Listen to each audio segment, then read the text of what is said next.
नमस्कार, भक्ति दर्शन समाचारमा स्वागत छ। म हेमा शर्मा।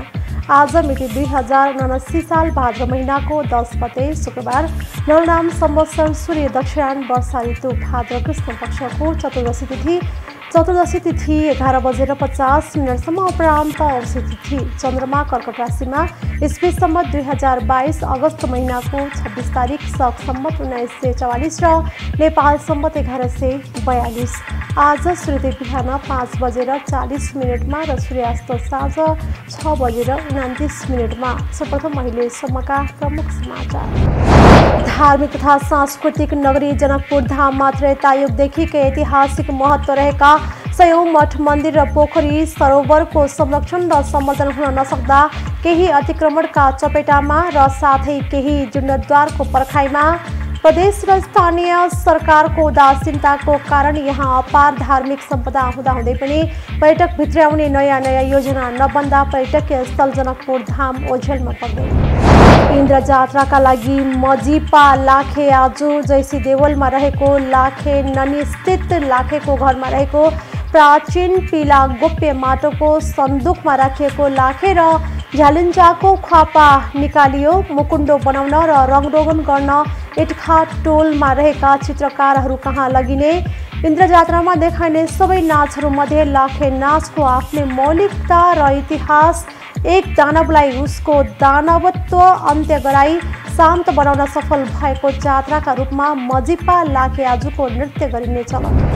नेपालबाट चोरिएको 14औं शताब्दीको दुर्गादेवीको मूर्ति न्युयोर्कबाट फिर्ता गरिने। करिब 60 वर्ष अघि नेपालबाट चोरी भएको उक्त मूर्ति गत मार्चमा अमेरिकामा फेला परेकोमा न्युयोर्क स्थित नेपाली महावाणिज्य दूतावासद्वारा एक विज्ञप्ति जारी गर्दै न्युयोर्ककै म्यानहट्टन जिल्ला न्यायाधिवक्ताको कार्यालयले संयुक्त रूपमा उक्त पुरातात्विक वस्तुको पुनः प्राप्ति र नेपाल फिर्ता गर्ने घोषणा। कन्सुलेट जनरल म्यानहट्टन जिल्ला महान्यायाधिवक्ताको कार्यालय अमेरिकाको होमल्यान्ड सेक्युरिटी अनुसन्धान विभाग र नेपालको पुरातत्व विभागको संयुक्त सहकार्यमा फेला पारिएको यो मूर्ति स्वदेश फिर्ताका लागि पहल गरिँदै। बागलुङ जिल्लाको पश्चिम निसी खोला गाउँपालिकाद्वारा धार्मिक र पर्यटकीय गन्तव्यको विकास र प्रबन्धनका लागि अभियान। ऐतिहासिक नरसिंहकोटलाई प्राथमिकतामा राखेर विकास गर्न सुरु गरिँदै नरसिंहकोटमा रहेको नरसिंह मन्दिरमा हरेक वर्षको नवदुर्गा, वैशाखी पूर्णिमा, मङ्सिरे पूर्णिमा लगायत चतुर्दशी र पूर्णिमामा समेत पूजाआजा गर्ने परम्परा। यहाँ पूजाआजा गर्दा मनोकांक्षा पूरा हुने धार्मिक विश्वास।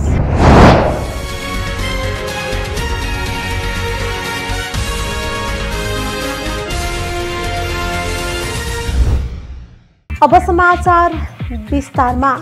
धार्मिक तथा सांस्कृतिक नगरी जनकपुर धाममा 52वटा मठ मन्दिर र 72वटा पोखरीहरूको आफ्नै त्रेतायुगदेखिकै इतिहास र महत्त्व रहेको छ।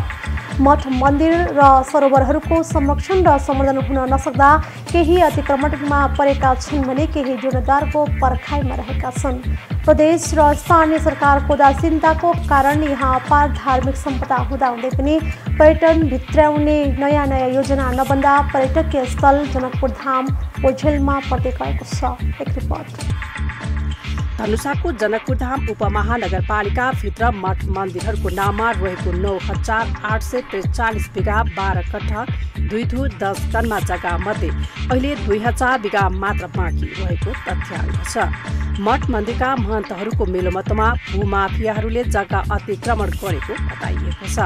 केही जग्गा तथा संरचनाहरू भने सौन्दर्यीकरण तथा संरक्षण सम्वर्धनको अभावमा इतिहास नै गुम्ने अवस्थामा पुगेका छन्। धार्मिक, ऐतिहासिक र पुरातात्विक महत्त्वका स्थलहरूको सुरक्षा, संरक्षण तथा सम्वर्धन गर्ने उद्देश्यले जनकपुर क्षेत्र विकास परिषदको स्थापना भएको हो। तर परिषद र जानकी मन्दिर अगाडिकै पोखरीहरू लोप हुने अवस्थामा पुगे पनि सम्बन्धित निकाय मौन देखिन्छ। तपाईले ठीक भन्नुभयो। जनकपुर भनेको 52 कोटी 72 कुण्ड भएको सहर। यो ऐतिहासिक धरोहर हो, ऐतिहासिक पुरातात्विक ठाउँ हो र यहाँ धेरैवटा तलाउहरू यस्तो छ जुन मानव निर्मित छैन। त्रेता युगदेखि आएको धनु सागर, गङ्गा सागर तपाईँको कसैले खनेको होइन। मलाई लाग्छ त्यसको जीर्णोद्धार पनि हामीले यो 100औं वर्षमा एकचोटि भएको सुनेका थियौँ हैन। तर त्यो यी कुण्डहरू भनेको हाम्रो वर्षौँदेखि आएको कुण्डहरू हो र वास्तवमा केही भूमाफियाहरूको कारणले गर्दाखेरि हाम्रा चाहिँ जुन पुरातात्विक महत्त्वका चाहिँ मठ मन्दिर पोखरी तलाउहरू अतिक्रमण भएको छ। तर यो कुरालाई हामीले न्यूनीकरण गर्नको लागि अहिले आइसकेको भर्खर नवनिर्वाचित नगर प्रमुख हामी सहकार्य गरेर अगाडि बढिरहेछौँ। मलाई लाग्छ, आशा छ, भरोसा छ यो अवधिमा हामीले यसलाई चाहिँ न्यूनीकरण एकदम रोक्ने हामी प्रयास गर्दैछौँ। जस्तै अहिले पनि म नाम नभनौँ, एउटा पेसालाई भजाएर बेच्न खोज्ने व्यक्तिहरूले 10 कट्ठा भर्खर गुठीको जग्गा तपाईँको आफ्नो नाउँमा नामसारी गराउन खोज्दैथ्यो। महन्तलाई चाहिँ प्रभावमा पारेर हामीले त्यसलाई रोक्ने काम गरेको छौँ। यो काममा चाहिँ नापी कार्यालयले सहयोग गरेको छ। गुठी यो मालपोतले पास गरिसकेको छ। त्यो मालपोत अधिकृतलाई हामी कारबाहीको दायरामा ल्याउँदैछौँ। धार्मिक तथा सांस्कृतिक नगरी जनकपुर धाममा 52वटा मठ मन्दिर र 72वटा पोखरीहरूको आफ्नै तेत्रा युगदेखिकै ऐतिहासिक महत्त्व रहेको छ। यहाँका गंगा सागर, धनुष सागर, अङ्गराजसर, महाराजसर, कपाल मोचनी सर, गोरतोई, तेलाहा महडा, रुक्मिणी, मुरलीसर, रामसर, बिहार कुण्ड, अग्निकुण्ड, सीताकुण्ड, ध्रुवकुण्ड, रत्नसागर, मध्यमा सर लगायत दर्जनौं पोखरीहरूको राम जानकीको विवाहसँग जोडिएको धार्मिक महत्त्व रहेको छ। मध्य प्रदेशका आर्थिक समृद्धिको रूपमा पर्यटन व्यवसाय भए पनि अधिकांश मठ मन्दिर र पोखरीहरू संरक्षण सम्वर्धनको अभावमा अतिक्रमणमा परेका छन् भने केही लोप हुने अवस्थामा पुगेका छन्। त्रेतायुगको हाम्रो जुन परिकल्पना वेदशास्त्रले भन्दैछ त्यो हिसाबले हामी सम्पूर्ण पोखरीहरूलाई यदि बाहिर ल्याएर जीर्णोद्धार गरायो भने मलाई लाग्छ हाम्रो जनकपुर धाम चाहिँ यो मध्य प्रदेशको मात्रै होइन, नेपालभरिकै लागि ठुलो पर्यटकको अहम भूमिका निर्वाह गर्छ र आर्थिक समृद्धिमा पर्यटकसँग सबभन्दा एउटा मजबुत ठाउँ भनेको यो राजधानी जनकपुर धाम नै हुन्छ। मध्य प्रदेश सरकारको आर्थिक समृद्धिको आधार नै पर्यटन, कृषि तथा उद्योग रहेको छ। तीमध्ये पनि पर्यटन प्राथमिकतामा रहेको छ। तर पर्यटकीय धरोहरकै संरक्षण तथा सम्वर्धनमा सरकारवाला निकाय गम्भीर देखिँदैन। प्रदेश र स्थानीय सरकारको उदासीनताको कारण यहाँ अपार धार्मिक सम्पदा हुँदाहुँदै पनि पर्यटक भित्र्याउने नयाँ योजना नबन्दा पर्यटकीय स्थल जनकपुर धाम ओझेलमा पर्न थालेको छ। जानकी मन्दिरलाई विश्व सम्पदा सूचीमा सूचीकृत गराउन जबसम्म सम्बन्धित निकाय तथा नागरिक समाज अगाडि बढ्दैन तबसम्म जानकी मन्दिरलाई विश्व सम्पदा सूचीमा सूचीकृत गराउन असम्भव छ। भक्तिदर्शन टेलिभिजन यस्टीका लागि धनुषा सहकर्मी कैलाश दासको। इन्द्र जात्राका लागि मजिपा लाखे आजु र झ्यालेन्जाको मुकुण्डो बाहिर निकालिएको छ। जोशीदेवलमा रहेको लाखे ननी स्थित लाखेको घरमा रहेको प्राचीन पिला गोप्य माटोको सन्दुकमा राखिएको लाखे र झ्यालेन्जाको ख्वापा निकालिएको हो। मजिपा लाखेको मूल नायके राजीव रञ्जितका अनुसार अरू बेला लाखे आजुको मुकुट सन्दुकभित्र राखिने गरिन्छ।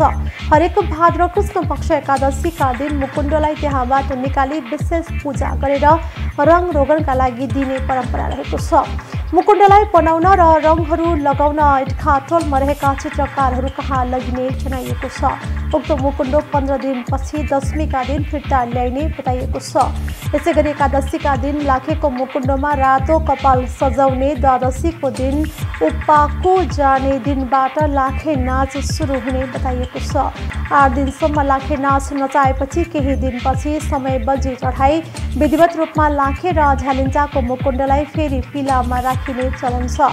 काठमाडौँको एक प्रमुख जात्रा इन्द्र जात्राको समयमा मजिपा लाखेको मुकुट लगाउने गरिन्छ। इन्द्र जात्रा सकेको केही दिनपछि बोझ खुवाएर भोलिपल्ट लाखेको ख्वापा पिलामा राखिन्छ।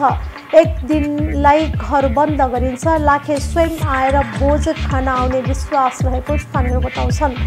बुढाकामदेवको पालाबाट लाखे नाच सुरु भएको विश्वास गरिन्छ। त्यसैले पनि टिकाउ मङ्गल जयसी देवल मजिपा क्षेत्रको सडकलाई गुणकाम देव मार्गका रूपमा नामकरण गरिएको छ। इन्द्र जात्रामा देखाइने सबै नाचहरूमध्ये लाखे नाचको आफ्नै मौलिकता र इतिहास रहेको छ।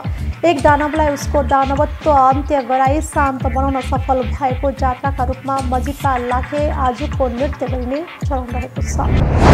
नेपालबाट चोरिएको 14औं शताब्दीको दुर्गा देवीको मूर्ति न्युयोर्कबाट फिर्ता गरिएको छ। करिब 60 वर्ष अघि नेपालबाट चोरी भएको भगवान दुर्गा देवीको मूर्ति गत मार्चमा अमेरिकामा फेला परेको थियो। 14औं शताब्दीदेखि 18औं शताब्दीमा खोदिएको अनुमान गरिएको सो पुरातात्विक मूर्ति नेपाल फिर्ता गरिएको हो।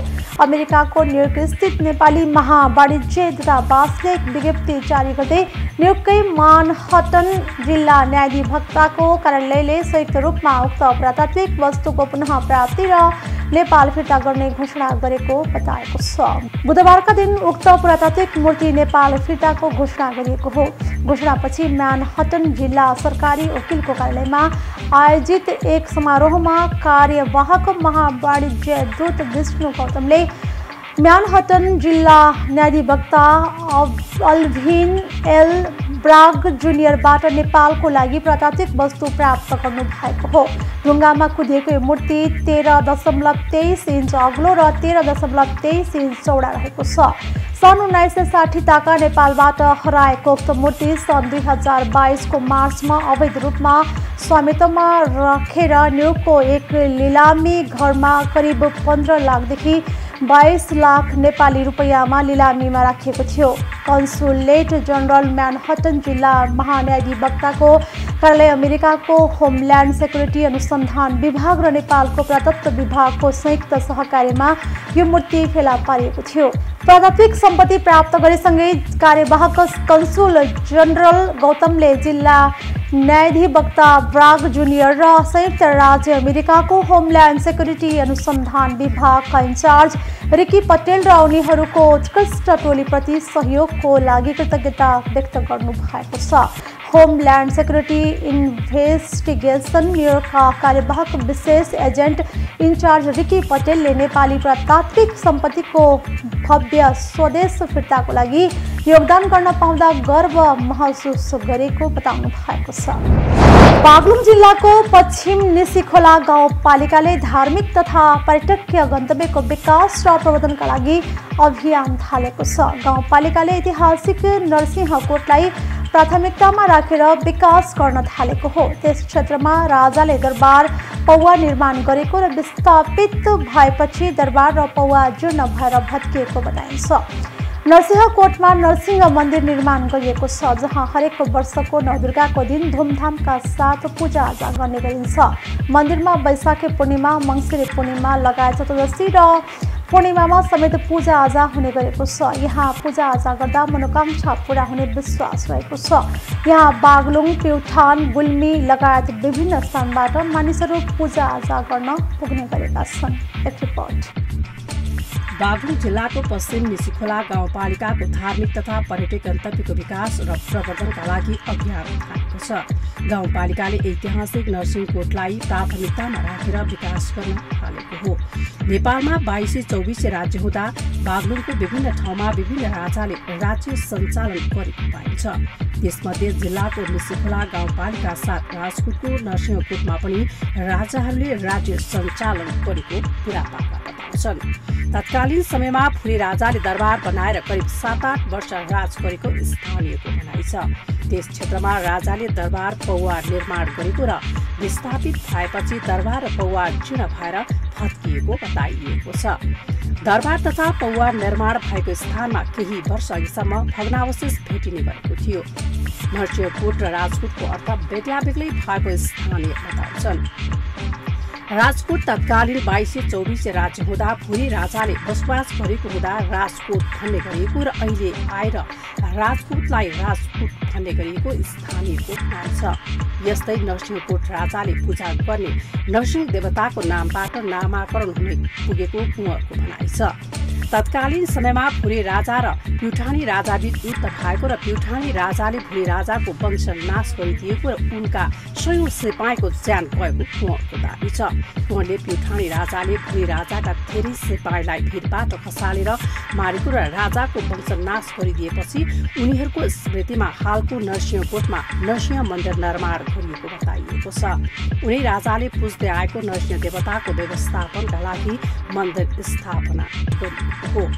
नरसिंहकोटमा अहिले पनि मन्दिर रहेको छ, जहाँ हरेक वर्षको नवदुर्गाको दिन धुमधामका साथ पूजाआजा गरिन्छ।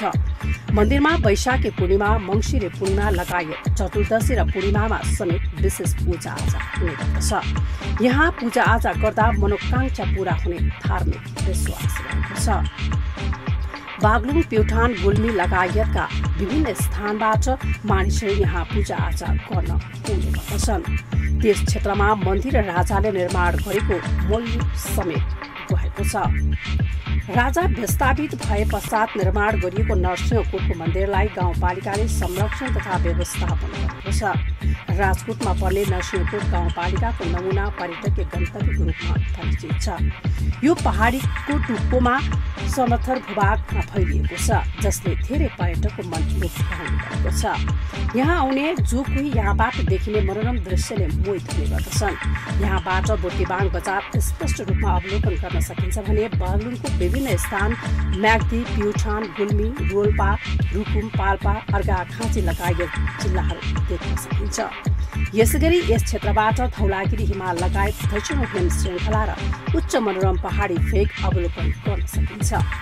पछिल्लो समय आन्तरिक पर्यटक समेत बढ्दै गएको र भौतिक पूर्वाधार निर्माणलाई पनि थप व्यवस्थित र पर्यटन मैत्री बनाउन थालेको निसिखोला गाउँपालिका 7 का वडा अध्यक्ष दीपक कुँवरले जानकारी दिनुभएको छ।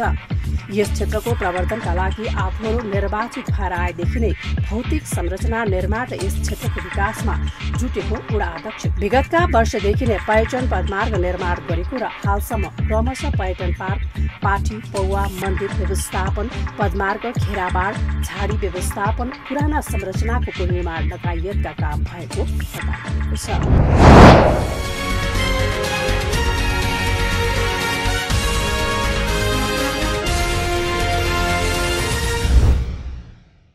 अहिले हामी भक्तदर्शन समाचारको अन्त्यमा आइसकेका छौँ। जाँदा जाँदै प्रमुख समाचार पुनः। धार्मिक तथा सांस्कृतिक नगरी जनकपुर धाममा त्रेतायुगदेखिकै ऐतिहासिक महत्त्व रहेका सयौं मठ मन्दिर र पोखरी सरोवरको संरक्षण र सम्वर्धन हुन नसक्दा केही अतिक्रमणका चपेटामा र साथै केही जीर्णोद्धारको पर्खाइमा प्रदेश र स्थानीय सरकारको उदासीनताको कारण यहाँ अपार धार्मिक सम्पदा हुँदाहुँदै पनि पर्यटक भित्र्याउने नयाँ योजना नबन्दा पर्यटकीय स्थल जनकपुर धाम ओझेलमा पर्दैन। इन्द्र जात्राका लागि मजिपा लाखे आज जैसी देवलमा रहेको लाखे ननी स्थित लाखेको घरमा रहेको प्राचीन पीला गोप्य माटोको सन्दुकमा राखिएको लाखे र झ्यालिन्जाको ख्वापा निकालियो। मुकुण्डो बनाउन र रङरोगन गर्न इटखा टोलमा रहेका चित्रकारहरू कहाँ लगिने। इन्द्र जात्रामा देखाइने सबै नाचहरूमध्ये लाखे नाचको आफ्नै मौलिकता र इतिहास एक दानवलाई उसको दानवत्व अन्त्य गराई शान्त बनाउन सफल भएको जात्राका रूपमा मजिपा लाखे आजको नृत्य गरिने चलन। नेपालबाट चोरिएको 14औं शताब्दीको दुर्गादेवीको मूर्ति न्युयोर्कबाट फिर्ता गरिने। करिब 60 वर्ष अघि नेपालबाट चोरी भएको उक्त मूर्ति गत मार्चमा अमेरिकामा फेला परेकोमा न्युयोर्क स्थित नेपाली महावाणिज्य दूतावासद्वारा एक विज्ञप्ति जारी गर्दै न्युयोर्ककै म्यानहट्टन जिल्ला न्यायाधिवक्ताको कार्यालयले संयुक्त रूपमा उक्त पुरातात्विक वस्तुको पुनः प्राप्ति र नेपाल फिर्ता गर्ने घोषणा।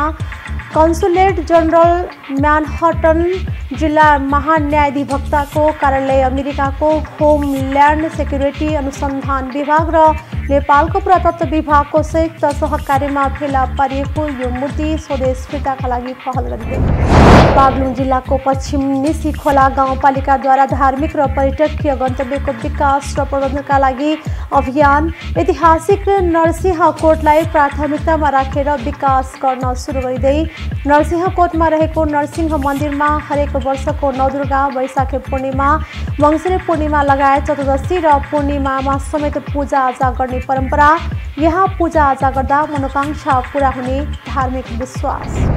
अहिले भक्तिदर्शन समाचार यति नै। सामाजिक सञ्जाल मार्फत हामीसँग जोडिनका लागि फेसबुक तथा ट्विटरमा लाइक तथा फलो गर्न सक्नुहुनेछ भने युट्युब मार्फत पनि हामीलाई प्रत्यक्ष हेर्न सक्नुहुनेछ। त्यस्तै कुनै सल्लाह सुझाव तथा प्रतिक्रिया भएमा भक्तिदर्शन@emountaintv.com मा हामीलाई पत्राचार गर्न सक्नुहुनेछ। धर्म, संस्कृति र संस्कारको संवाहक भक्तिदर्शन टेलिभिजन HD हैदराबाद। नमस्कार।